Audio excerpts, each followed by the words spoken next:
Buenas tardes, alumnos. ¿Cómo les va? Espero que estén bien. Bueno, la clase de hoy se trata del proceso de atención a enfermería.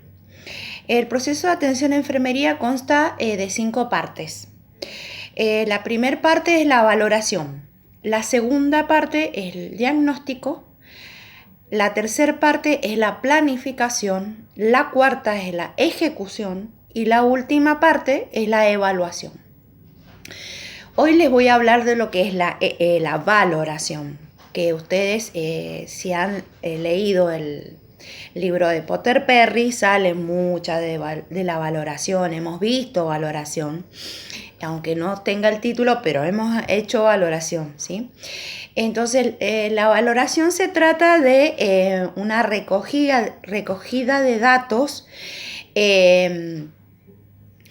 que es una recogida de datos sistemático, prolongado, ¿sí? Continuo, deliberado.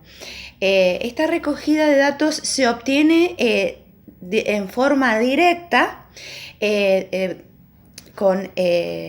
obtiene en forma directa con la comunicación con el paciente, ¿sí? Nosotros vamos a recoger datos del paciente. Esa es la valoración directa, ¿sí? La recogida de datos directo. Bueno, ¿en qué consiste? En entrevistarlo al paciente, ¿sí? Nosotros tenemos que saber el nombre del paciente, el nombre y el apellido, ¿sí? Presentarnos, ¿sí? Como nosotros, yo soy la enfermera Patricia, yo lo voy a atender y le voy a hacer unos pequeños preguntas, ¿sí? A nivel informativo. Entonces, bueno, ustedes se tienen que presentar y después decir, por ejemplo, usted es Marta González, por ejemplo. ¿Usted es Marta González? Sí, Marta González, bueno. Comenzamos así, preguntando dónde vive, en qué contexto vive, en qué lugar de Mendoza, en este caso, en qué lugar de Mendoza vive, cómo está compuesta su familia. Si es cuántos años tiene, ¿sí? Toda esa información que podemos obtener del paciente, podemos llegar a recopilar muchos datos, ¿sí? Datos sobre su vida, sobre lo que es él. Segundo, esta valoración consta de 2 partes. Una es la valoración objetiva y la otra es la valoración subjetiva. La valoración objetiva nosotros lo vamos a obtener del paciente, ¿sí? Son informaciones que yo puedo medirlas. Por ejemplo, la tensión arterial lo puedo medir, eso es una valoración objetiva. La temperatura es una valoración objetiva porque yo lo puedo medir, ¿sí? La frecuencia cardíaca, la frecuencia respiratoria, el nivel de oxígeno en sangre a través de un oxímetro, ¿sí? Todo eso es valoración objetiva, es algo que yo puedo obtener del paciente en forma medible, ¿sí? Que yo puedo medir la temperatura, puedo medir la altura, el peso del paciente. Todos esos son una valoración objetiva, ¿sí? Y la valoración subjetiva es aquella en donde yo no puedo medir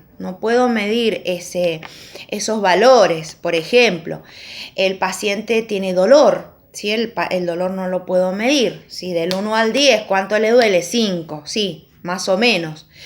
O el paciente se siente triste, vos no lo podés ver, o refiere a que tiene náuseas, ¿sí? o que tiene ganas de vomitar.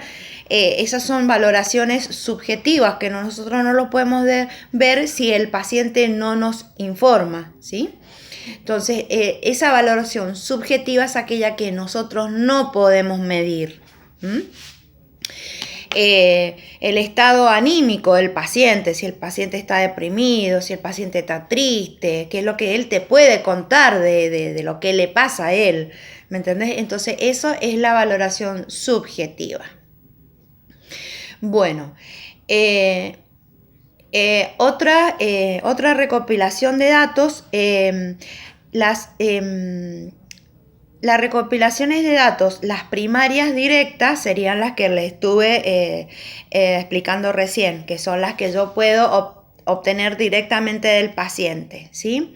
Las secundarias indirectas son aquellas que yo puedo obtener del familiar, ¿sí?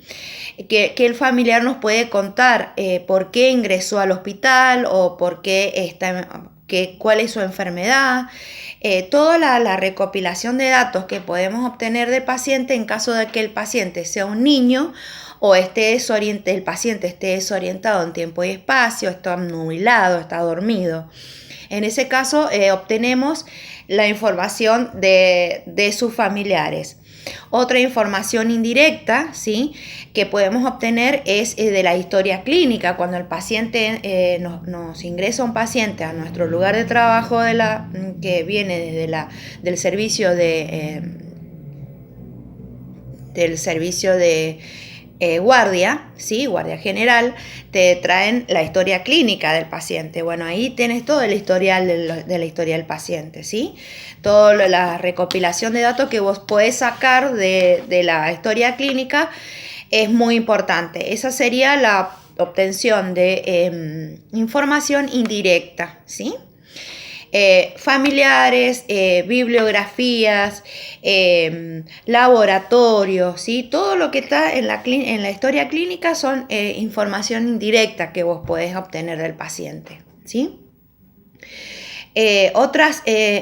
Información indirecta, la observación directa es aquella que nosotros podemos obtener del paciente sin necesidad de aparatologías, por ejemplo, sin necesidad del tensiómetro, del estetoscopio, de toda esa aparatología. Por ejemplo, podemos observar al paciente, ¿sí?, qué es lo que tiene, ¿sí? Y la observación indirecta. La observación indirecta es la que requiere de usos de instrumentos. Por ejemplo, para tomar la tensión arterial necesito el tensiómetro, el estetoscopio, el termómetro, el aparatito del oxímetro para poder tomar el oxígeno en sangre, ¿sí? Eso necesito aparatología. Bueno, ¿de qué forma podemos nosotros obtener información directa al paciente cuando lo estamos revisando, cuando estamos haciendo una observación profunda del paciente? Por ejemplo, es a través de la vista, ¿sí? Nosotros a través de la vista podemos obtener información si el paciente, por ejemplo, tiene una asimetría en la cara, qué color de piel tiene el paciente, por ejemplo, lo podemos observar a través de la vista, si sus ojos están bien ubicados, el color del pelo, el largo del pelo, si le falta un brazo, ¿sí?, un miembro superior, o si tiene una bolsa de colostomía o de holostomía, ¿sí?, si tiene una sonda vesical. Todo eso lo podemos saber a través de la vista, ¿sí? A través del oído, ¿sí? A través del oído podemos obtener a través del fonoaudioscopio ruidos, por ejemplo, en los pulmones, ¿sí? Podemos tomar la tensión arterial, ¿sí? Tenemos que poner el manguito para tomar la tensión arterial y colocar el fonoaudioscopio para poder escuchar los ruidos del corazón, ¿no es cierto?, de los latidos del corazón. ¿Qué más? Los ruidos, podemos escuchar con el fonoaudioscopio los ruidos estomacales, Si tiene ruidos, quiere decir que está bien en la parte digestiva, ¿sí? Si no tiene ruidos en la parte digestiva y tiene un abdomen distendido, o sea, hinchado, eso quiere decir que hay cosas que no... hay alguna patología ahí preexistente, ¿sí? Bueno, a través del olfato, si el paciente tiene una hemorragia digestiva, por ejemplo, y podemos oler un olor muy fétido, muy feo, que es el olor a la melena, y ahí nos podemos observar que el paciente sí está teniendo, a través del olor nosotros podemos saber que el paciente está con una melena, ¿sí? Es un olor muy característico. Entonces, a través de ese olor nosotros podemos saber si hay una infección urinaria, por ejemplo, ¿sí? Cuando la orina trae un olor muy fuerte, muy característico, una orina muy concentrada, podemos saber el